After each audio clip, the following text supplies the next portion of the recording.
تو میں کافی دنوں سے یہ سوچتا تھا کہ ہم تو وہ لوگ ہیں جن کو مانگنا بھی نہیں آتا، دعا کرنی بھی نہیں آتی. ایسے ہماری حالت اس فقیر کی ہے کہ جس کے پاس کوئی جھولی اور پیالہ بھی نہیں جس میں مانگنے کا طریقہ بھی نہیں آتا.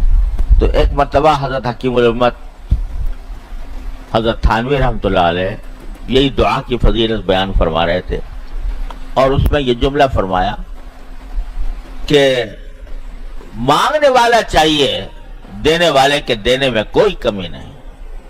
مانگنے والا چاہیے، کوئی جو نہ شنا سے ادا ہو تو کیا علاج، ان کی نوازشوں میں تو کوئی کمی نہیں. مانگنے والا چاہیے، جھولی پھیلانے والا چاہیے، اس کی عطا میں کوئی کمی نہیں.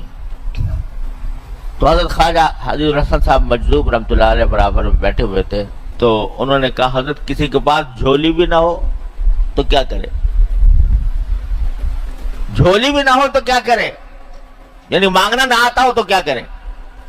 تو فرمایا جھولی بھی وہیں سے مانگے. یا اللہ میرے پاس تو جھولی بھی نہیں ہے، یا اللہ مجھے تو مانگنا بھی نہیں آتا، تو مجھے مانگنے کی توفیق بھی آپ ہی عطا کر دو. میرے پاس مانگنے کے الفاظ نہیں، الفاظ بھی آپ ہی عطا فرمانا. میں کیا کیا مانگنا چاہیے اس سے بھی ناواقف ہوں.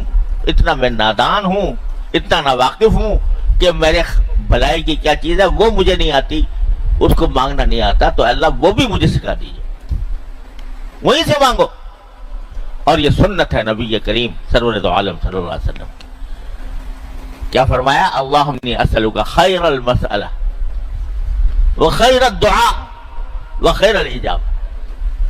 اے اللہ میں آپ سے اچھی دعا مانگنے کی توفیق چاہتا ہوں. اچھی دعا مانگنے کی، اب حضور سے زیادہ اچھی دعا کون مانگے گا؟ لیکن فرمایا اللہم انی اسألک خیر المسئلہ، میں آپ سے اچھی باتیں مانگنے، سوال کرنے کی توفیق چاہتا ہوں. وخیر الدعاء، اور اچھی دعا کرنے کی توفیق چاہتا ہوں. وخیر الاجابہ، اور دعا کی اچھی قبولیت آپ سے مانگتا ہوں. تو جس کو دعا کرنی نہیں آتی وہ بھی اللہ میاں سے مانگے، یا اللہ مجھے تو دعا کرنی آتی نہیں، تو آپ ہی فرمائیں.